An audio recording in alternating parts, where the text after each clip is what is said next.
আলহামদুলিল্লাহ ওয়াসসালাতু ওয়াসসালামু আলা রাসূলিল্লাহ ওয়া বাদ। সপ্তাহের জুমার খুতবাটা আপনাদেরকে উপহার দিয়েছি কুফর ও তাকফীর। এটা আপনারা দেখবেন। জি আর হলো এই সপ্তাহ একটা প্রোগ্রাম রেডি করেছি, আপনার সহযোগিতা লেগেছে, আলহামদুলিল্লাহ পেয়েছি আর কি। মাঝে মাঝে টুকটাক আপনাকে কষ্ট দেই, জি যাই হোক কাহিনী বাদ দিয়ে এটার সওয়াব আপনারও থাকবে জি জি অবশ্যই ইনশাআল্লাহ। ওই নিয়তেই কষ্ট দিলেও কষ্ট মনে করবেন না। না না طيب বিসমিল্লাহির রহমানির রহিম।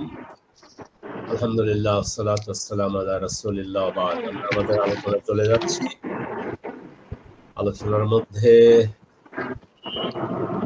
عن أبي عبد الله النعمان بن بشير قال سمعت رسول الله صلى الله عليه وسلم يقول إن الحلال بين وإن الحرام بين وبينهما أمور مشتبهات لا يعلمهن كثير من الناس ومن اتقى الشبهات استبرأ لدينه وعرضه ومن وقع في الشبهات وقع في الحرام كالراعي يرعى حول الحمى يوشك أن يرتع فيه ألا وإن لكل ملك حمى ألا وإن حمى الله محارمه। এ হলো হাদিস, আমি নিজেই পাঠ করলাম। বিশ্বাস করেন নবী মুহাম্মদ সাল্লাল্লাহু আলাইহি ওয়াসাল্লাম তিনি যা রেখে গেছেন, যা দিয়ে গেছেন, যা বলেছেন, যে কোনো একটা হাদিসকে সামনে ধরে যদি আমি সবসময় এই বাক্যটা বলি, একটি জাতি, একটি পরিবার, একজন ব্যক্তি, একটি পরিবার, একটি সমাজ, একটি জাতি, একটি দেশ, একটি পৃথিবী চলতে শুরু করে, তাহলে ওই ব্যক্তি, ওই পরিবার, ওই সমাজ, ওই জাতি, ওই দেশ, ওই পৃথিবী সুন্দর হয়ে যাবে। তো আজকের যে হাদিসটা, রাসূল আবু আব্দুল্লাহ আন-নুমান ইবনে বাশির বলেন, আমি রাসূল সাল্লাল্লাহু আলাইহি ওয়াসাল্লামকে বলতে শুনেছি। ফারহান, তুমি তো পরে আসছো, নাইলে আজকে তোমাকে পড়তে বলতাম। যাই হোক, আমি তো পড়েছি, তারপরেও এখন কি শুনছে? রাসূল বলছেন, আল হালালু বাইয়িনুন ইন্নাল হালালা বাইয়িনুন, নিশ্চয়ই হালাল সুস্পষ্ট, ওয়া ইন্নাল হারামা বাইয়িনুন, হারাম সুস্পষ্ট, ওয়া বাইনাহুমা উমুরুন মুশতাবিহাত, এই দুইয়ের মাঝখানে কিছু বিষয় আছে সন্দেহযুক্ত, সংশয়যুক্ত। লা ইয়ালামুহুন্না কাসীরুম মিনান নাস, অনেক মানুষ এগুলো জানে না। ফামান ইত্তাকা শুবহাত, যে ব্যক্তি এই ধরনের শুবহাত, সংশয়, সন্দেহ, দুটার মাঝখানে আর কি, কি হালাল না হারাম, এইভাবে যদি এটা থেকে বেঁচে থাকে, ইস্তাবরাআ লিদীনিহি ওয়া ইরদিহি, তাহলে সে নিজের দিনকে হেফাজত করলো, নিজের সম্মানকে হেফাজত করলো, হেফাজতের জিম্মাদারি নিল, তার দিন এবং তার সম্মান বেঁচে থাকবে। ওমান ওয়াকা ফিস শুবহাত, আর যে ব্যক্তি সংশয় সন্দেহের মধ্যে পড়বে, ওয়াকা ফিল হারামি, তাহলে হারামের মধ্যে পড়ে যাবে। সন্দেহ সংশয়যুক্ত বিষয়গুলোর মধ্যে পড়ে গেলে কোথায় থাকবে? হারামের মধ্যে চলে যাবে। এখন আল্লাহ রাসূল তিনি উদাহরণ দিচ্ছেন, কাররাই, যেমন কি রাখাল, ইয়ারা হাওলাল হিমা, চারণ ভূমির পাশে কাছাকাছিতে সে তার পশুগুলো সেখানে চারণভূমিতে নিয়ে গিয়েছে চরণের জন্য। এই চারণভূমির কাছাকাছি চলে গেছে, ইউশেকু, এমনও তো হয়ে যেতে পারে, আইয়ার তাফিহে, তখন ওই যে ফসল যেটা রাখালি করতে গিয়ে যদি তার পশুগুলোকে শস্য খাতের হাওলাল হেমা, যেটা চারণভূমি, তাহলে সেখান থেকে হইতে পারে সেখানে চড়ে বেড়াতে পারে, কিছু ফসল নষ্ট করে ফেলতে পারে। তারপর আরেকটা উদাহরণ দিলেন, আলা ওয়া ইন্না লিকুল্লি মালিকিন হেমা, সকল বাদশার একটা চারণভূমি থাকে, একটা সুনির্দিষ্ট জায়গা থাকে, চার দেয়ালের ভিতরে একটা সুনির্দিষ্ট জায়গা থাকে, চারণভূমি থাকে। আলা ওয়া ইন্না হেমাল্লাহি মাহারিমুহু, আর আল্লাহর ওই নিষিদ্ধ স্থানটা হলো, সেটা হলো হারামযুক্ত জিনিসগুলো। এ হলো সংক্ষেপে হাদিসের অনুবাদ।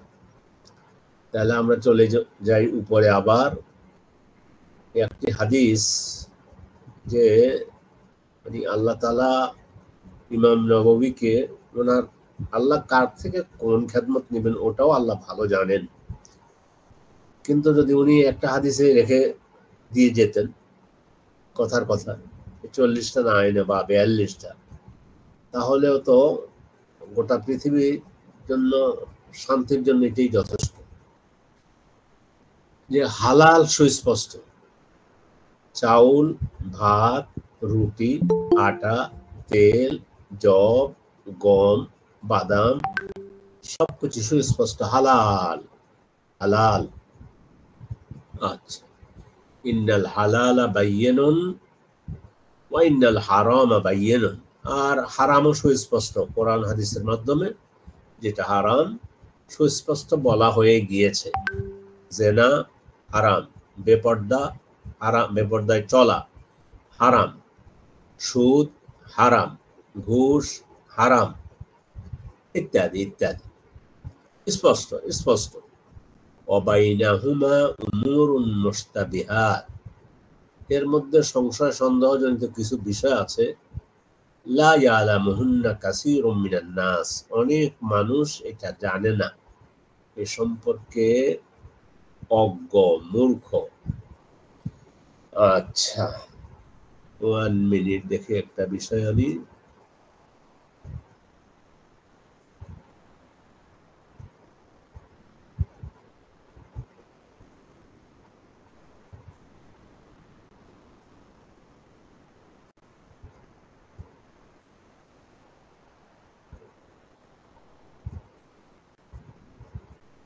আচ্ছা, ঠিক আছে, বিসমিল্লাহির রহমানির রহিম। চলে আসছে। তাহলে কি সন্দেহযুক্ত কিছু বিষয় আছে, সকল মানুষ এটা জানে না। মানুষের মধ্যে লা ইয়ালামুহুন্না কাসীরুম মিনান নাস, মানুষের মধ্যে অনেকেই এটা জানে না। আল্লাহ যারা জানে, আল্লাহ আমাদেরকে তাদের অন্তর্ভুক্ত করুন। আচ্ছা, এখানে যেমন আরেকটা হাদিস দিয়ে ব্যাখ্যা দিচ্ছি। রাসূলুল্লাহ সাল্লাল্লাহু আলাইহি ওয়াসাল্লাম বলেছেন, অনেক সময় আমরা বলি মানে কোন রকম নিজের পক্ষে একটা বিষয় নেয়ার জন্য আর কি, ইনিয়ে বিনিয়ে কথা বলে যে এটা আসলে কিসে কি হবে, কি মানে সে তার পক্ষে কথাটা নেয়ার জন্য।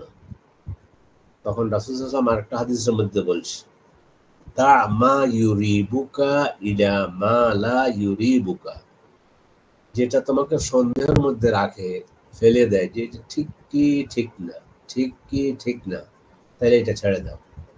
যেটা সুস্পষ্ট দিনের মতো, দিনের আলোর মতো, সেটাই তুমি গ্রহণ করো, এটা সুস্পষ্ট। তাহলে এই সন্দেহযুক্ত জিনিসগুলো আমরা গ্রহণ করব না।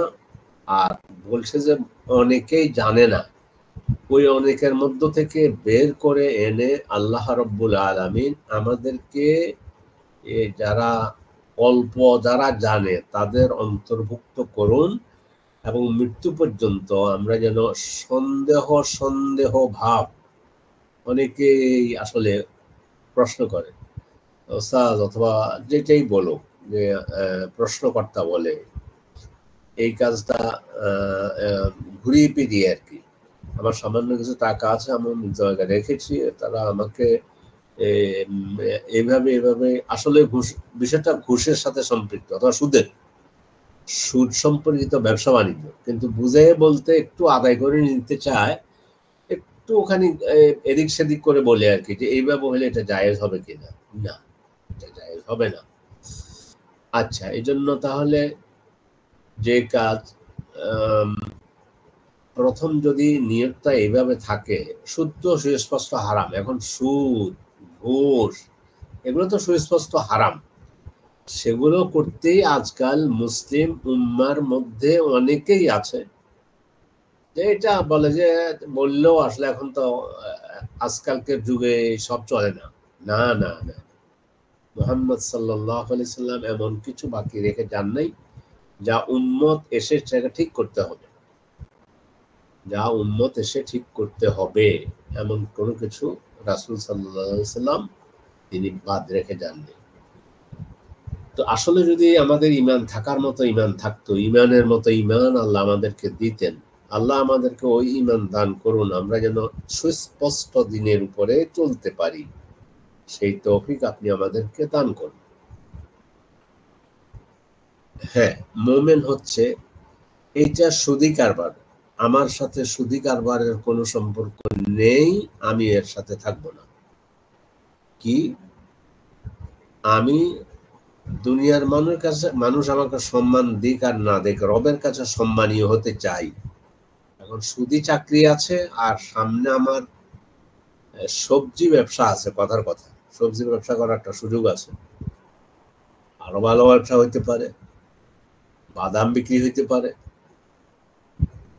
চুল কাটা হইতে পারে, সেলুনে চাকরি করা, কত উত্তম পেশা যে চুল কাটা। আমরা ছোটকালে চুল কেটে আসলে মায়েরা আমাদেরকে বলতেন, আমার নানু ওনার কাছে বড় হয়েছি, যে ইয়ে গোসল করে আসো, ওই যে নাপিত আমার মাথা ধরেছে। আসলে একসময় এই পেশাটা হিন্দুদের হাতেই ছিল।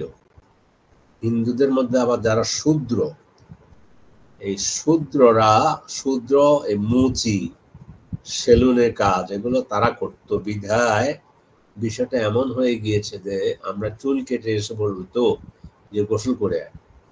হ্যাঁ, একটা হলো চুল গায়ে পড়েছে, এটা ভিন্ন কথা, নাপিতের হাত মাথায় লেগেছে, ভাবটা এটাই ছিল অনেক সময়। নো, সাহাবাদের মধ্যে রাসূল হজের মধ্যে গিয়েছেন, সাহাবার চুল কেটে দিয়েছে, রাসূল পয়সা দিয়েছেন চুল কাটার বিনিময়ে। পেশা, সুন্দর পেশা। তো যেটা বলতে চাচ্ছি সেটা হচ্ছে, আলহামদুলিল্লাহ আমরা আমাদের ওয়েতে, আমরা যেখানে আছি, আমরা আমাদের মতো করে আল্লাহ তাআলা আমাদেরকে হালালের উপরে রেখেছেন। আল্লাহ আমাদের রিজিকের মধ্যে আপনি বরকত দান করুন। হে আল্লাহ, আমাদের রিজিক যদি আসমানে থাকে, আসমান থেকে আমাদের জন্য আপনি রিজিক নাজিল করে দেন। আল্লাহুম্মা ইন কানা রিজকুনা ফিস সামাই ফাআনজিলহু ওয়া ইন কানা রিজকুনা ফিল আরদি ফাআখরিজহু। আর আমাদের রিজিক যদি জমিনের ভিতরে থাকে, আমাদের জন্য বের করে দেন। আল্লাহুম্মা ইন কানা রিজকুনা বাঈদান ফাকাররিবহু। আল্লাহ আমাদের রিজিক যদি দূরে হয় তাহলে নিকটবর্তী করে দেন। আল্লাহুম্মা ইন কানা রিজকুনা কারিবান ফায়াসসিরহু। আল্লাহ আমাদের রিজিক যদি কাছে থাকে তাহলে সেটা পাওয়া সহজ করে দেন। আল্লাহুম্মা ইন কানা রিজকুনা কালিলান ফাকাসসিরহু। আল্লাহ আমাদের রিজিক যদি অল্প হয় তাহলে আমাদেরকে বেশি করে দেন। আল্লাহুম্মা ইন কানা রিজকুনা কাসীরান ফাবারিক ফীহি। আল্লাহ আমাদের রিজিক যদি অডেল রিজিক থাকে তাহলে ওই রিজিকের মধ্যে আপনি বরকত দান করুন। বাংলায় আমি দোয়াগুলো আবার পড়ে যাচ্ছি, আমার কাছে ভালো লেগেছে। একজন বড় আলেম থেকে দোয়াগুলো পড়তে আরবিতে করেছেন, শিখেছি। ওই যে বলছি আপনাদেরকে, মিশরের একজন খতিব, এই পৃথিবীতে এখনো ওনার মতো খতিব মানে আমি মানে এখনো অন্ধ ছিলেন। এইভাবে খুব সাহিত্যিক ছিলেন, অন্ধ, খতিব, খতিব তো আছে, হাফেজ, কোরআনে হাফেজ, ভাষাবিদ ছিলেন। তো ওনার থেকে এই দোয়াটা শিখলাম। একটু এক সেকেন্ড, কয়েক মিনিট, এক সেকেন্ড আপনারা একটু অপেক্ষা করুন। আসসালামু আলাইকুম, আসসালামু আলাইকুম, আসসালামু আলাইকুম।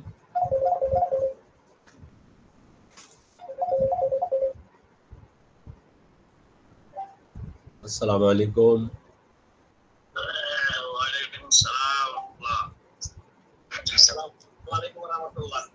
এই ডক্টর, আমি তো একটা প্রোগ্রামে আছি আজকে। তো প্রোগ্রাম আজ খুতবা কমিটির প্রোগ্রাম তো আজকে হওয়ার কথা না। হ্যাঁ, আমি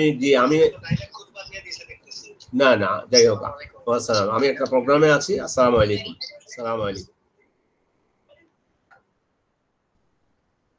আপনারা কি এখন আমার সাথে আছেন? জি আছি, শোনা যাচ্ছে।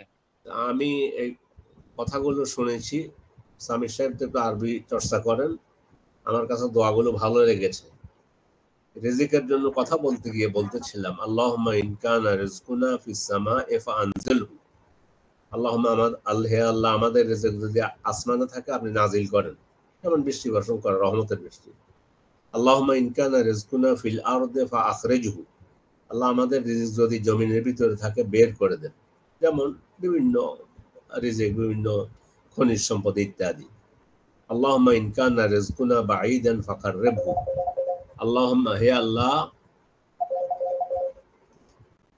হে আল্লাহ, আমাদের রিজিক যদি দূরে থাকে তাহলে আমাদের রিজিক যদি দূরে থাকে তাহলে নিকটবর্তী ফাঁকার রেভু, নিকটবর্তী করে দেন। হে আল্লাহ, আল্লাহুম্মা ইন কানা রিজকুনা কারিবান ফায়াসসিরহু। আর আমাদের রিজিক যদি আমাদের হাতের কাছাকাছি থাকে, নাগালে থাকে, পাওয়াটা সহজ করে দেন। আল্লাহুম্মা ইন কানা রিজকুনা কালিলান। আল্লাহ, আমাদের যদি অল্প বরাদ্দ থাকে, ফাকাসসিরহু, তাহলে বেশি করে দেন। আল্লাহুম্মা ইন কানা রিজকুনা কাসীরান। হে আল্লাহ, আমাদের রিজিক যদি বেশি দিয়ে থাকেন, আমাদের জন্য বরাদ্দ বেশি থাকে, বারিক ফীহি, আল্লাহ ওর মধ্যে বরকত দান করুন।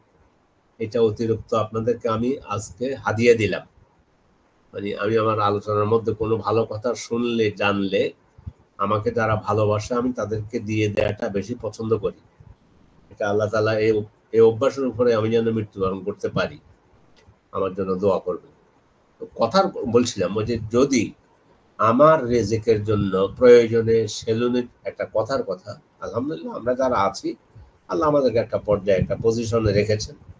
কিন্তু আমি একজন মোমেনকে কথার কথায় ধরে, ওনার নাম এক্স বা ওয়াই বা জেড বা ক খ গ, যেটাই হোক, সুদ খাওয়ার চাইতে, সুদি চাকরি, সুদি ব্যাংকে ঢুকার চাইতে সিদ্ধান্ত যদি মোমেন ওভাবে আল্লাহকে বিশ্বাস করতেন যে রব সুদ সম্পর্কে তিনি বলছেন যে তার সাথে যুদ্ধের সামিল, রাসূলের সাথে যুদ্ধের সামিল, আরো সুদ সম্পর্কে আরো কথা আছে।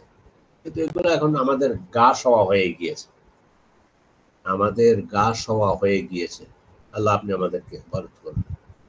এমনকি আমি আপনাদেরকে দরদ ভরা মন নিয়ে বলতে চাই, সেটা হচ্ছে এটা, আমি একজন আলেমের নাম বলবো না, জানি ওনার অ্যাকাউন্টটা সোনালী ব্যাংকে, কিন্তু উনি ইসলামী ব্যাংকে রাখে না, এই জন্য কয় যে এরাও সুদের সাথে আছে। তো আমি যেটুকু জানি, আমি এই এখানে না, এই ব্যাংকের সাথে যখন থেকে এই ব্যাংক যেদিন প্রতিষ্ঠা হয়েছে, যখন আমার অ্যাকাউন্ট খোলার মতো 500-600 টাকা আমার হাতে ছিল, 300 টাকা, তখন থেকে আমি ইসলামী ব্যাংকগুলোতে টাকা রাখি। এক, সেটাই এই জন্য তারা বলতেছে একবার আয়াতে আহাল্লাল, তাদের শেয়ার একটু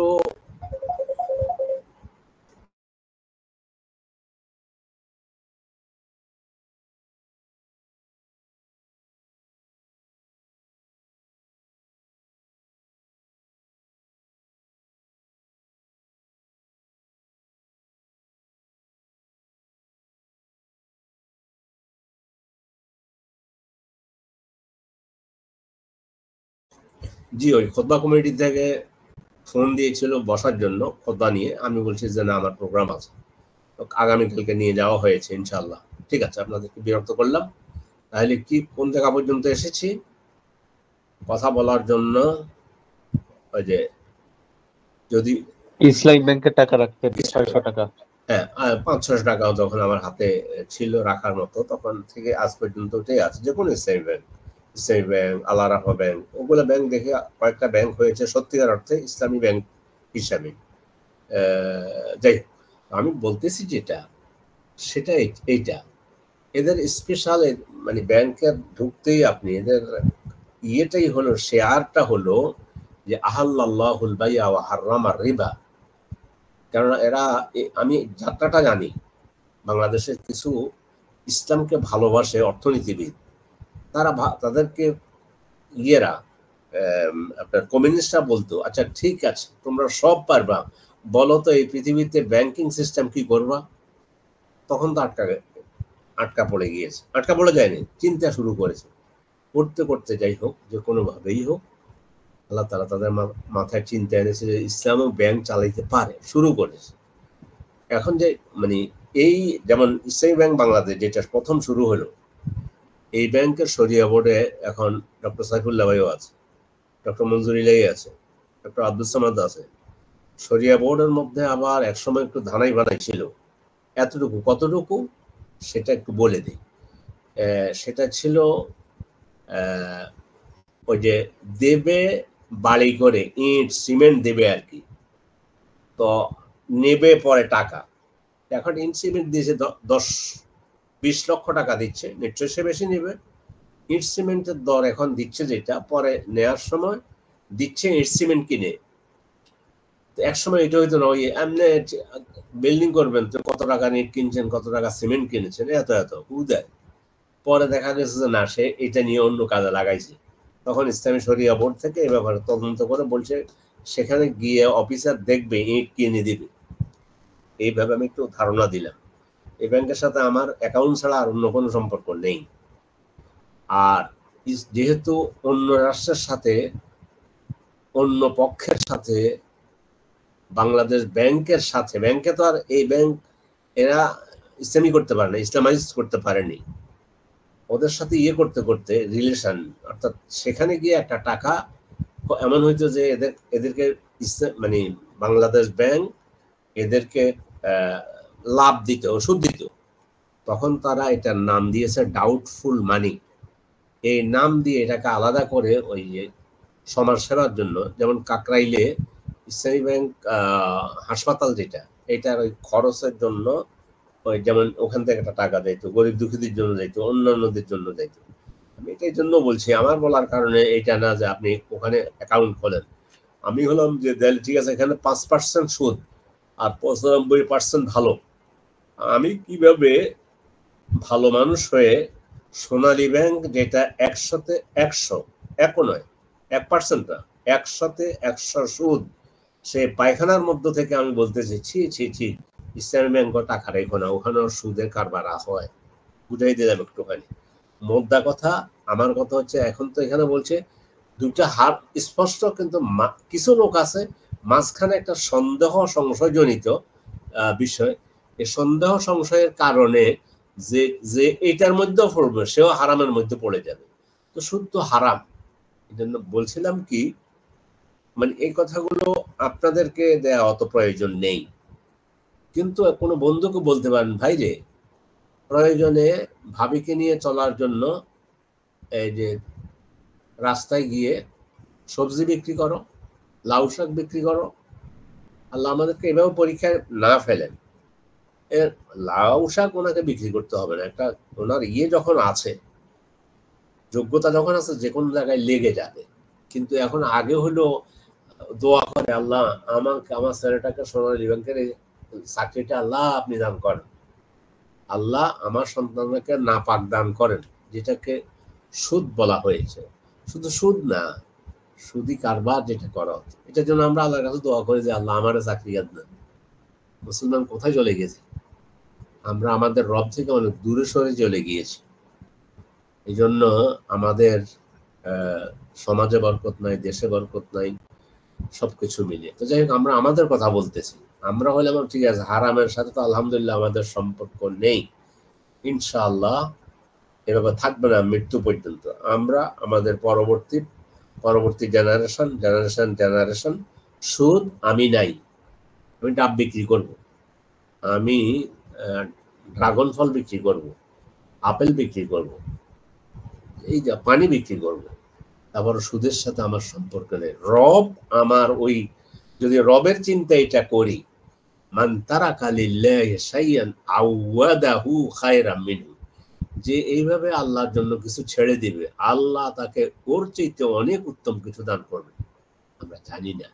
আবার ফিরে আসি আমাদের হাদিসে, লা ইয়ালামুহুন্না কাসীরুম মিনান নাস। তাইলে হালালও জানে, হারামও সুস্পষ্ট জানে, জানে না কোনটা, এর মাঝখানে এই সন্দেহ ভাব। ওই যে বললাম যে এই শব্দটা আমার বুঝতে বেশি সহজ, এই জন্য অনেক সময় অনেক প্রশ্ন করে, মানে এই সন্দেহযুক্ত আর কি, এটা কি গ্রহণ করা যাবে বা এটা কি করা যাবে না, এটা করা যাবে না, করবো না, সন্দেহের মধ্যে থাকবো না। তাইলে একটা উদাহরণ দেই সহজে একেবারে বুঝার জন্য। রাসূল সাল্লাল্লাহু আলাইহি ওয়াসাল্লামের জন্য সদাকা খাওয়া হারাম ছিল, নো, সদাকা রাসূলদের জন্য হারাম, আর হাদিয়া হালাল। তো দুটা কাহিনী। সালমান আল ফারসি, তো উনি তো ফারস্য থেকে এসেছেন, তো কিচ্ছা কাহিনী আপনারা জানেন। অনেক জায়গায় গেছে তিনি, ওনাকে বলা হয় সত্য অনুসন্ধানী, খুঁজতেছে কোথায় সত্য দিন আছে। পাদ্রীদের কাছে গেল, খ্রিস্টান ধর্মের লোক, তাদের পাদ্রীদের কাছে গেছার পরে তার অবস্থা দেখে পাদ্রীরাই বললো, তখনকার পাদ্রীরা ভালো ছিল, যে আসলে আমরা সত্যের উপরে নেই, সত্য হচ্ছে আমাদের কিতাবপত্র বলে মোহাম্মদ নামে এক লোক এই টাইপের অমুক জায়গায় আসবে। তো নিজেই নিজকে বাজারে বিক্রি হয়ে গিয়েছে, এক ইহুদির কাছে বিক্রি করে দিয়েছে এক লোক নিয়ে, ইহুদি আবার মদিনার, ভালোই হলো। সেখান থেকে আয়সা আবার তাকে জিজ্ঞাসা করছে, ওনাকে চেনার ইয়েটা কি, কাহিনী বোধ আপনারা জানেন, আমি কিভাবে চিনবো যে ইনি মোহাম্মদ? তখন বললো যে তাকে যদি সদাকা দেওয়া হয় খাবে না, এক, যদি হাদিয়া দেওয়া হয় খাবে, দুই, তার পিঠের মধ্যে মানে এভাবে তার মাহারে নবুয়তের মোহর আছে, যেটাকে বলা হয়। উনি যে মদিনা আসার কাহিনী অনেক লম্বা। একদিন এনে কিছু খেজুর দিলেন, রাসূল বললেন এটা কি দিচ্ছ? বললেন এটা সদাকা। সাহাবাদেরকে বললেন যে না, তোমরা খাও, এটা আমি, এটা আমার জন্য হারাম। কয়েকদিন পরে আবার নিয়ে এসে এটা বললো কি এটা কি, আবার খেজুর নিয়ে আসছে, বললো এটা হাদিয়া। তো রাসূল সাহাবাদেরকে নিয়ে ওটা খেলেন, তাইলে দুইটা পেয়ে গেল। তারপরে পিঠের ওই যে মোহরে নবুয়ত যেটা দেখলেন, ঈমান আনলেন। আরেকটা শুধু একেবারে স্পষ্ট সুবহাতের মধ্যে যেটা, সেটা লাগে ওই এক দুইটা খেজুর পড়ে ছিল ওনার ঘরে, বিছানার উপরে হোক অথবা যে কোনো ভাবে ঘরে পড়ে আছে। এক বর্ণনা আসছে যে বোধহয় হুসাইন রাদিয়াল্লাহু তাআলা, হাসান এবং হুসাইন, ওনারা ওই খেজুর নিয়ে খাচ্ছিলেন, তখন তিনি বলছেন কাখ কাখ বা কাখিন কাখিন, এই শব্দটা এইভাবে বলেছি। ছিচ, আমরা ওই ছিচি বলি না, না না না, ছি ছি ছি ছি, এটা করে খায় না। তাহলে কারণ হচ্ছে কি, তিনি জানতেন না রাসূল যে এই খেজুরটা কি সদাকার খেজুর নাকি এই সদাকাটা হাদিয়ার খেজুর, না এটা কোন মানে বলার কারণে এই যে সন্দেহের মধ্যে আছে, তখন কাখ কাখ বা ছি ছি এটা খায় না, এবং নিজেও খান নাই। এই টাইপের হলো একটা উদাহরণ দিয়ে বোঝালাম, এর মধ্যে শত উদাহরণ আছে। তাইলে উমুর মুস্তাবাহাত যেটা সন্দেহযুক্ত, সেটার সাথে আমাদের সম্পর্ক নেই। এই জিনিসটা এইটা বলেছে, এখন এইটা করবো কি করবো না, কি জায়েজ আছে কি আছে না, খাওয়া কোনো কিছু মুআমালাত, কোনো কিছু, বিশেষ করে মুআমালাতের ব্যাপারে, যে এইভাবে এই ব্যবসাটা জায়েজ হবে কি হবে না, কি মনে করেন? ভিতরে ভিতরে কিন্তু সুদের সাথে কারবার আছে, সুদি কারবার আছে, এই টাইপের সবকিছু, সব সন্দেহযুক্ত কিছুই আমরা করব না। এ যারা করবে না, সন্দেহযুক্ত জিনিস থেকে স্পষ্ট নো, আমি এখানে যাব না, লাভ যত কিছুই হোক, এইটা বাদ দিতে পারলে আল্লাহ আমাদেরকে ইনশাআল্লাহ অন্যভাবে, যেহেতু আল্লাহর জন্য বাদ দিয়েছে, আবার রাসূল বলে দিয়েছেন যে বাদ দেবে, আল্লাহ তাকে এর চেয়ে উত্তমটা তাকে দান করবেন।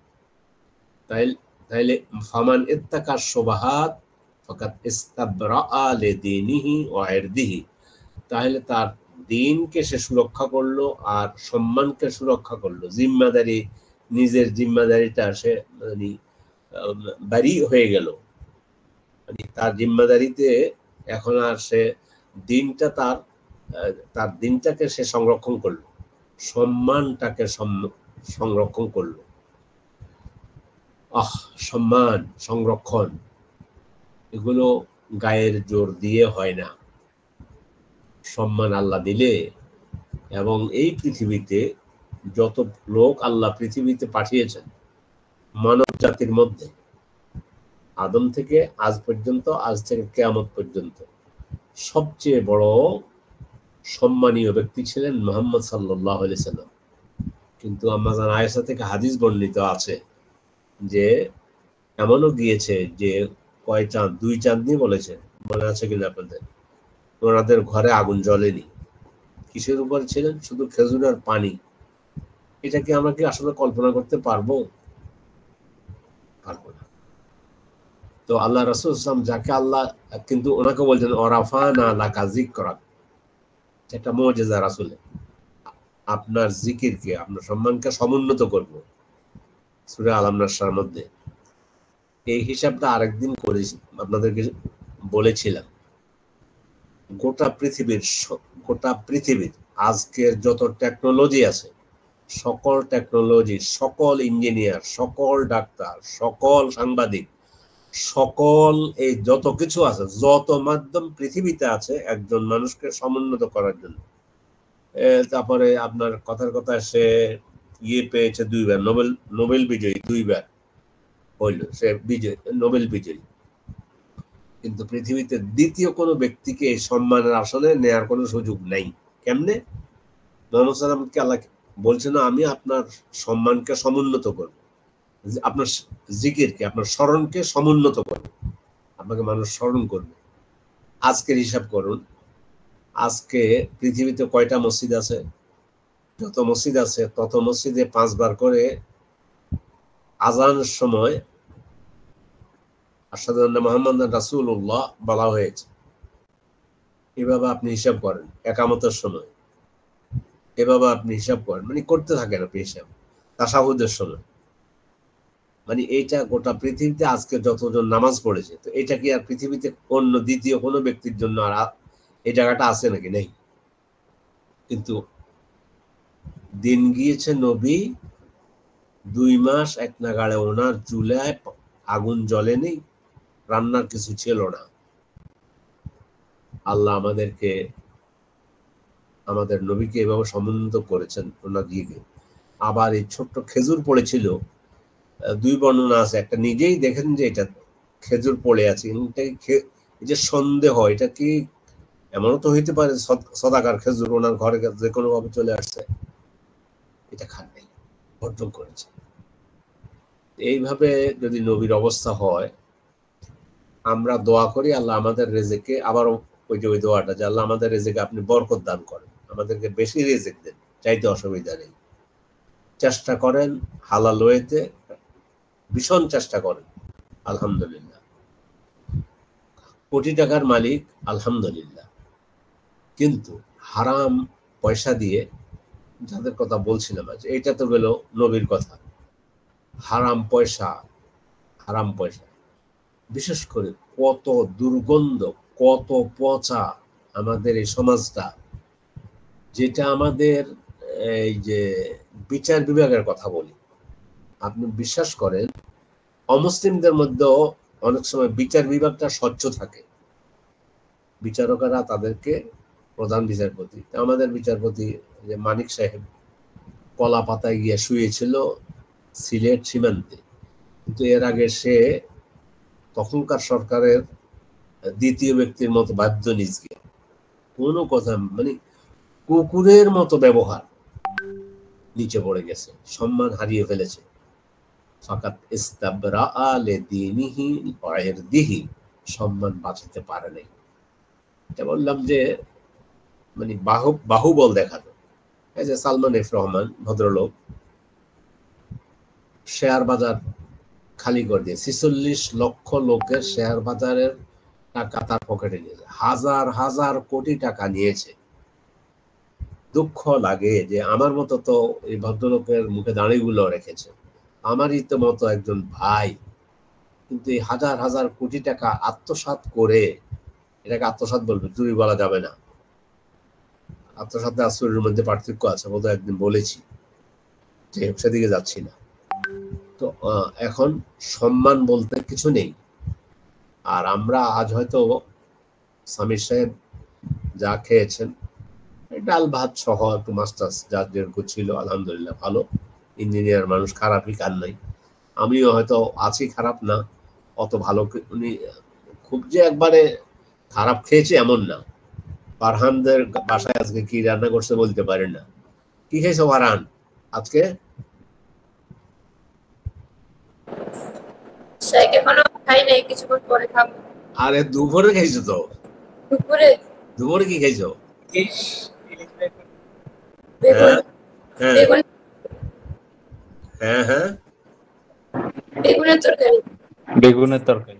বেগুনের তরকারি খাইছো, আলহামদুলিল্লাহ রাব্বিল আলামিন। আলহামদুলিল্লাহ, তোমার কণ্ঠ দিয়ে, তোমার আব্বুর কণ্ঠ দিয়ে, তোমার মায়ের কণ্ঠ দিয়ে, তোমার পরিবারের কারো কণ্ঠ দিয়ে হারাম নিচে নামে নেই। যেটুকু ভিতরে গিয়েছে হালাল গিয়েছে। সামির সাহেবের গিয়েছে, আমার সাথে আরনব, সামি আছেন, আচ্ছা, এই সকলের কণ্ঠ দিয়ে আল্লাহ হালাল ঢুকাইছেন, হালালটা যেন যায়। ও বেগুন হইল আলহামদুলিল্লাহ, আজকে হয়তো বেগুন, কালকে আবার মাছ হবে, পরশু আবার মুরগি হবে, এরপর দিন গোস্ত হবে। যে সবকিছু যে আমরা ভালো আছি, কিন্তু আজকের হাদিস থেকে আমাদেরকে শিখতে হবে। সময়ও তো শোয়ানোটা শুরু করেছে, অনেক হয়ে গেছে। এই হাদিসটা তাও অন্তত পক্ষে এইটা নজরে রাখবেন মৃত্যু পর্যন্ত, যে কোনো ছাড়াছাড়ি নেই, হালাল হারামের সাথে কোনো সম্পর্ক আমাদের নেই। আমার জন্য আপনারা দোয়া করবেন, আপনাদের জন্য আমি দোয়া করব। আমি এটা না যে আমি তো আলোচনা করতেছি আমার জন্য দোয়া লাগবে না, না, আমিও দোয়ার মুখাপেক্ষী, দোয়া করবেন। ফামান ইত্তাকা শুবহাত ইস্তাবরাআ লিদীনিহি ওয়া ইরদিহি, তাহলে আমাদের সম্মানের নিরাপত্তা হয়ে গেল। এই সন্দেহযুক্ত জিনিসগুলো যদি ছাড়তে পারি, সম্মান আল্লাহ দিবেন, আর আমার দিনটা সুন্দর থাকবে, দিনদারিতা থাকবে। ওমান ওয়াকাফিস শুবহাত, সন্দেহের মধ্যে যে পড়ে যাবে, ওয়াকাফিস শুবহাত বলেন, ওয়াকাফিল হারাম, তাইলে হারামের মধ্যে চলে গেল।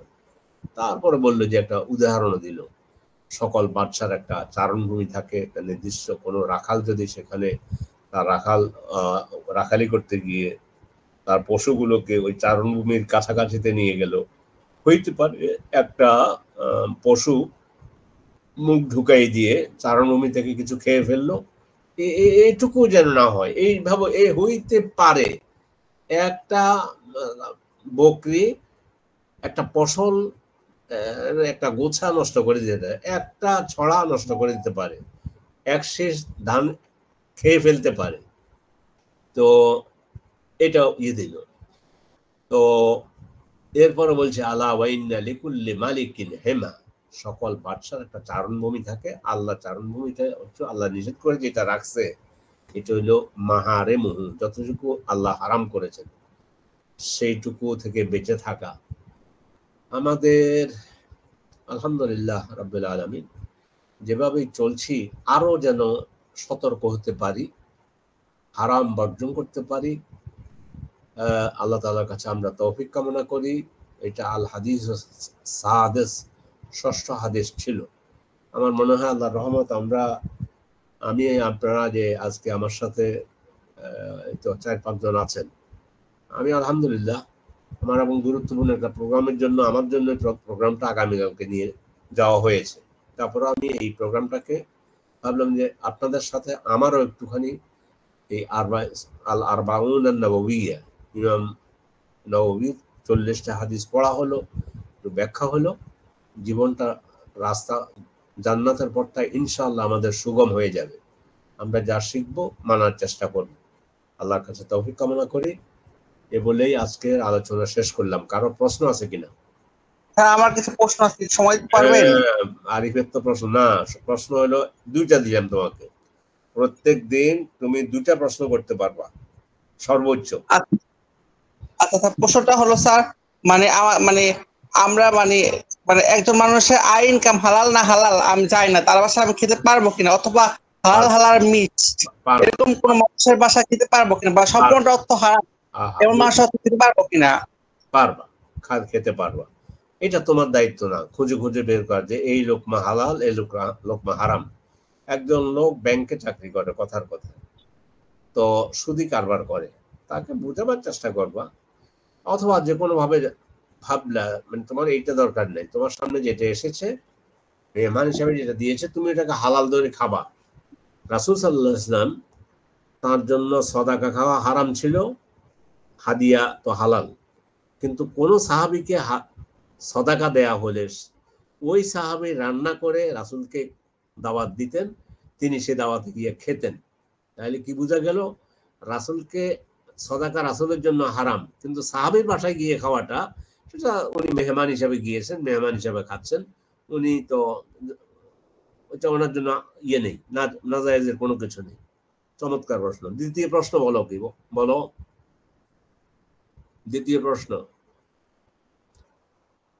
প্রশ্ন না থাকলে দ্বিতীয় প্রশ্ন আরে বাসু নাকি হ্যান্ড রাইজ করেছে কি আমি তো বলতে পারি না। সামির সাহেব যদি বলতে পারেন, নাইলে আরিফ না থাকলে তাহলে আজকের মতো প্রোগ্রাম আমরা এখানে শেষ করলাম। هذا صلى الله وسلم على نبينا محمد وعلى آله وصحبه أجمعين والسلام عليكم ورحمة الله وبركاته.